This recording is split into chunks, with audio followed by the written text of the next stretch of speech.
చదువుకున్న మూర్ఖులు ఈ దేశంలో ఎక్కువ అవుతున్నారు. చదువులేని వాళ్ళైనా కాస్త దయామానవత్వంతో వ్యవహరిస్తున్నారు. ఉత్తరప్రదేశ్లో 2వ తరగతి చదువుతున్న ఓ చిన్నారిని క్షుద్ర పూజలకు బలివ్వడం ఇప్పుడు అందరినీ కంటతడి పెట్టిస్తోంది. తల్లిదండ్రులు తమ బిడ్డ బాగా చదువుకుంటాడని హాస్టల్కు పంపిస్తే శవాన్ని చేతిలో పెట్టారు దుర్మార్గులు. హృదయం ద్రవించే ఈ ఘటన యూపీలోని హత్రాస్ జిల్లా రస్గవాన్ గ్రామంలో జరిగింది. సెప్టెంబర్ 23న రాత్రి సమయంలో 2వ తరగతి చదువుతున్న చిన్నారి కృతాత్ తండ్రికి హాస్టల్ నుంచి కాల్ వచ్చింది. మీ కొడుకు కృతాత్ సడన్ గా కళ్ళు తిరిగి పడిపోయాడు, మీరు తొందరగా రావాలని చెప్పారు. దీంతో ఆయన పరుగున స్కూల్ హాస్టల్ దగ్గరికి వెళ్ళాడు.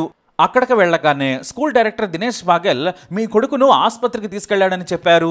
దీంతో వెంటనే డైరెక్టర్కి కాల్ చేశాడు చిన్నారి తండ్రి కృష్ణన్. నేను ఆసుపత్రిలో చూపిస్తున్నాను, అక్కడే ఉండమని చెప్పాడు. సరిగ్గా 3 గంటల తర్వాత కారులో వచ్చాడు ఈ దినేష్ బాగెల్. నేను సమయానికి ఆసుపత్రికి తీసుకెళ్లాను, కానీ మీ కొడుకు చనిపోయాడని వెనుక సీట్లో ఉన్న శవాన్ని తండ్రి చేతిలో పెట్టాడు. దీంతో లబో దిబమన్నాడు తండ్రి. మృతదేహాన్ని ఇంటికి తీసుకెళ్లేందుకు సాయం చేస్తామని చెప్పి కారులోనే ఆ చిన్నారి మృతదేహాన్ని పంపించారు.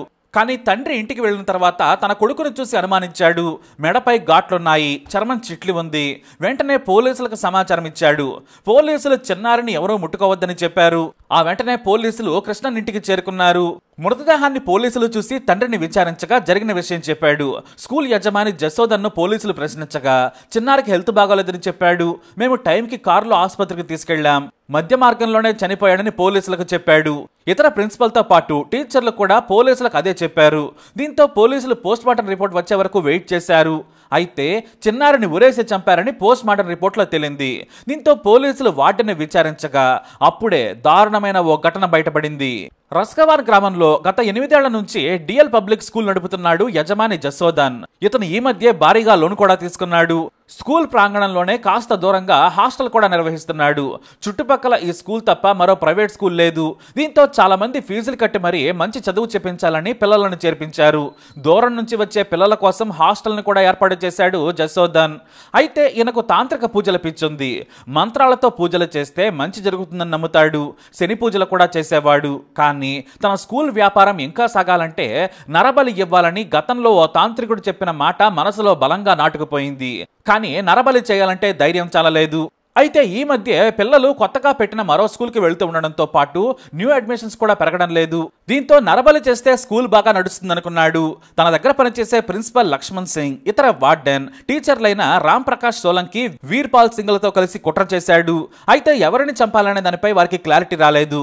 అయితే ఓ 9వ తరగతి విద్యార్థి నిత్యం హాస్టల్ నుంచి వెళ్లిపోయేవాడు. చెప్పా పెట్టకుండా వెళ్లడం, తనకు తనగా మళ్లీ రావడం చేసేవాడు. అతని గురించి వార్డెన్తో పాటు ప్రిన్సిపల్ కూడా పలుమార్లు తండ్రికి ఫిర్యాదు చేశారు. అప్పుడు ఆ స్టూడెంట్ మాత్రం మరోసారి బయటికి వెళ్ళని చెప్పాడు. దీంతో అతన్ని టార్గెట్ చేశారు స్కూల్ యజమాని జసోదన్. డైరెక్టర్ దినేష్ కూడా ఆ కుర్రాడైతే ఎవరికి అనుమానం రాదు, నరబలి తర్వాత మృతదేహాన్ని దారి పక్కన పడేద్దామన్నాడు. దీంతో సెప్టెంబర్ 15వ తేదీన ఆదివారం సాయంత్రం ఆ కుర్రాడిని ప్రిన్సిపల్ రూమ్కి పిలిచి కిడ్నాప్ చేయాలనుకున్నారు. కానీ సాయంత్రం చెప్పా పెట్టకుండా తన ఇంటికి వెళ్ళిపోయాడు. దీంతో ప్లాన్ ఫెయిల్ అయింది. మళ్ళీ సెప్టెంబర్ 23న హాస్టల్లో ఉంటున్న చిన్నారి కృతాత్ను టార్గెట్ చేశారు. ఈ చిన్నారికి తొందరగా నిద్రపోయే అలవాటు ఉంది. దీంతో సాయంత్రం 6:30కు భోజనం చేయగానే వెళ్లి తన గదిలో బెడ్ పై పడుకున్నాడు. మిగతా పిల్లలంతా భోజనం చేసే హాల్లో ఉన్నారు. ఎవరూ రాకుండా ఓ టీచర్ను డోర్ దగ్గర ఉంచారు. ఆ తర్వాత హాస్టల్ వార్డెన్ చిన్నారి కింద పడిపోయాడని హడావిడి చేశాడు. ఇతర పిల్లలు ఏమైంది సార్ అంటుండగానే కృతాత్ కళ్ళు తిరిగి పడిపోయాడని చెప్పి బయటకు తీసుకొచ్చాడు. అందరి ముందు కారులో ఎక్కించారు. కారు కూడా ఆసుపత్రికి వెళుతుందని చెప్పారు. కానీ స్కూల్ వెనుకున్న ప్రాంతానికి తీసుకెళ్లారు. అప్పటికి కూడా గాఢ నిద్రలో ఉన్నాడు చిన్నారి. సరిగ్గా గంట తర్వాత బలిద్దామనుకునే సమయానికి నిద్ర లేచిన చిన్నారి కారులో తాను ఉన్నానని గ్రహించి గట్టిగా కేకలేయటం మొదలుపెట్టాడు. ఇక అక్కడే వెంటనే మెడకు టవల్ చుట్టేసి దారుణంగా చంపేశారు దుర్మార్గులు. చంపేసిన తర్వాత కారులో నుండి మృతదేహాన్ని బయటకు తీశారు. ఆ మృతదేహంతోనే యజమాని జసోదన్ మిగతా పూజలు చేశాడు. ఆ తర్వాత చాలాసేపటికి పూజలు ముగిసిన తర్వాత చిన్నారి తండ్రికి ఫోన్ చేశారు. మీ అబ్బాయికి బాగాలేదు, వెంటనే రావాలని చెప్పారు. అలా స్కూల్కి వచ్చాడు ఆ విద్యార్థి తండ్రి. అయితే అతడిని మాత్రం ఆసుపత్రికి వెళ్లకుండా ఆపారు. అక్కడే ఉండమని చెప్పారు. ఈలోపు కారును తీసుకుని వెనక నుండి మళ్లీ హాస్టల్ దగ్గరకు వచ్చారు. అలా మృతదేహాన్ని తండ్రికి అప్పగించారని విచారణలో తేలింది. ఈ ఘటన స్థానికంగా సంచలనం సృష్టించింది. మిగతా పిల్లలందరినీ కూడా హాస్టల్ నుంచి తీసుకెళ్లిపోయారు తల్లిదండ్రులు. గ్రామస్తులు స్కూల్ పై దాడి చేశారు. అందులో పనిచేసే వారిని కూడా చెతక్కొట్టారు. పోలీసులు నిందితులను అరెస్టు చేశారు. యజమాని జసోదన్తో పాటు డైరెక్టర్, ప్రిన్సిపల్, 2 టీచర్లను కూడా అరెస్టు చేసి జైలుకు పంపారు. కేవలం స్కూల్కి నరదిష్టి పోవాలని నరబలి ఇచ్చారని స్కూల్ యజమాని చెప్పడం పోలీసులకు ఆశ్చర్యం కలిగించింది. మూఢనమ్మకాలను నమ్మొద్దని చెప్పాల్సిన టీచర్లే ఇలా తాంత్రిక పూజలు చేయడం ఏంటని వారికి గట్టిగానే దేహశుద్ధి చేశారు. చదువుకున్న మూర్ఖుల గురించి ఎంత చెప్పుకున్నా విమర్శించిన దండగే. చిన్నారిని బలిస్తే ఎక్కడైనా మంచి జరుగుతుందా? సైకో మనస్తత్వం ఉన్నవారే చేస్తారని వైద్య నిపుణులు అంటున్నారు.